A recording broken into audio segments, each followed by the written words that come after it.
Tapi kadang kita mendapatkan syariat yang jungkir balik tadi, aturan yang tidak semestinya, itu karena sumbernya adalah kita belajar yang tidak benar, mendapatkan ilmu bukan dari sumbernya. Contohnya adalah adzan yang mestinya panggilan untuk orang sholat, tapi digunakan untuk melepaskan orang ibadah haji. Nah, gimana? Orang meninggal diadzani juga? Di sini juga gitu? Masya Allah, Ustadz Hari tanggung jawab loh ini. Nah, baik. Orang meninggal diadzani, adzannya di mana?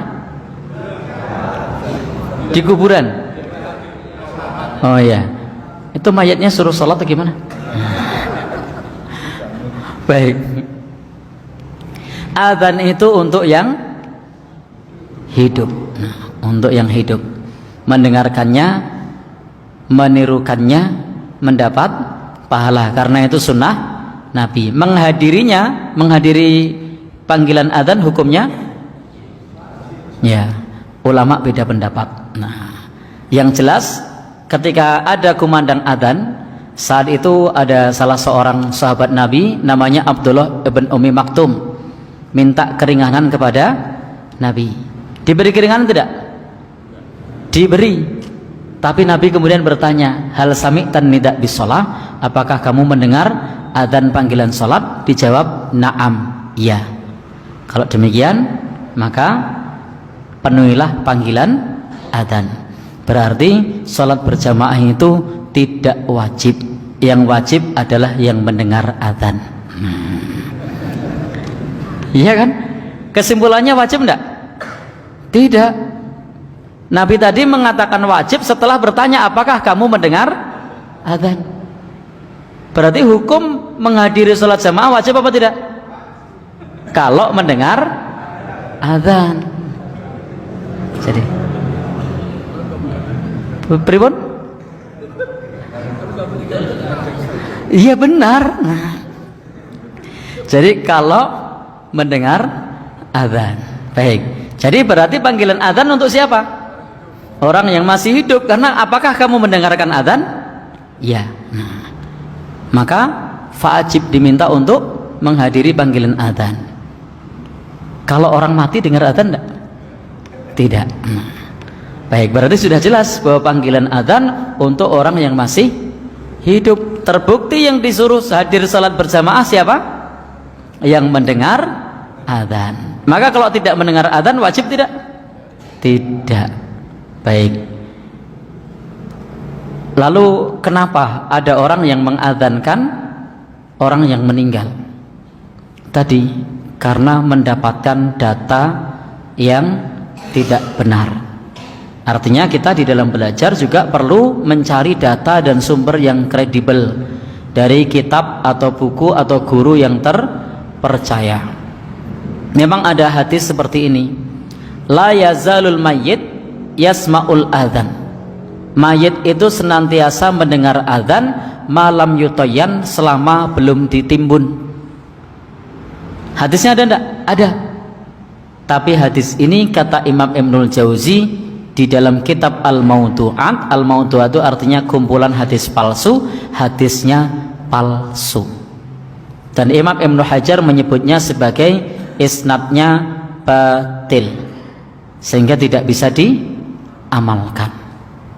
Andai pun hadis ini sahih, itu juga bukan perintah untuk mengadzani, tapi itu adalah kabar atau informasi. Nabi menginformasikan, andai sahih loh, Nabi menginformasikan, apa informasinya? Mayit itu masih mendengar adzan selama belum ditimbun. Ada enggak lafaz perintah di situ? Tidak ada, hanya informasi. Kenapa dipahami perintah? Dan ternyata hadisnya pun palsu, sehingga tidak perlu untuk kita amalkan. Jadi hadisnya pun palsu, sehingga tidak perlu kita amalkan. Sementara kita mendengar hadis yang lain. Hadis yang lain mengatakan bahwa orang yang meninggal itu yasma'u qur'ani alihim, masih mendengar suara sendal orang yang mengantarkan jenazah. Hadisnya sahih apa tidak? Sahih. Ini lafadznya informasi atau perintah agar mayatnya diperdengarkan sendal? Informasi. Nah, di satu sisi orang yang mengamalkan adzan itu memahami dalil yang palsu dianggap perintah, ketika memahami dalil yang sahih ternyata malah dianggap informasi.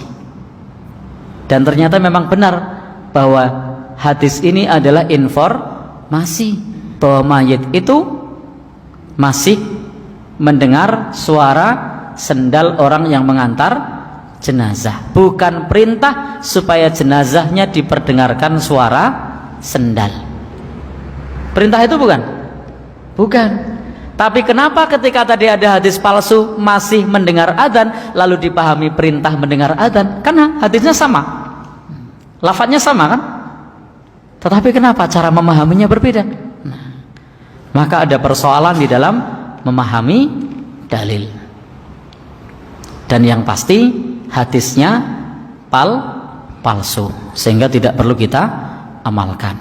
Maka betul tadi teman kita yang ngasih judul itu sangat brilian. Saya baru pertama loh dengar judul itu di sini. Nah, syariat yang dijungkir balikkan. Yang adzan itu mestinya panggilan untuk sholat, ternyata dijadikan panggilan untuk orang yang sudah mati, dan itu tidak ada dalilnya. Paling banter dalilnya adalah kias kepada orang yang baru lahir. Adapun orang yang baru lahir, mengenai mengadzankan orang yang baru lahir, itu ulama beda pendapat mengenai status hadisnya. Maka di sini saya tidak akan membahas, tetapi ulama beda pendapat. Bagi yang menghasankan silahkan diamalkan, bagi yang mendoifkan tidak usah diamalkan. Karena memang status adzan ketika bayi lahir itu ulama beda pendapat. Baik, ada lagi yang dijungkir balikkan? Adzan.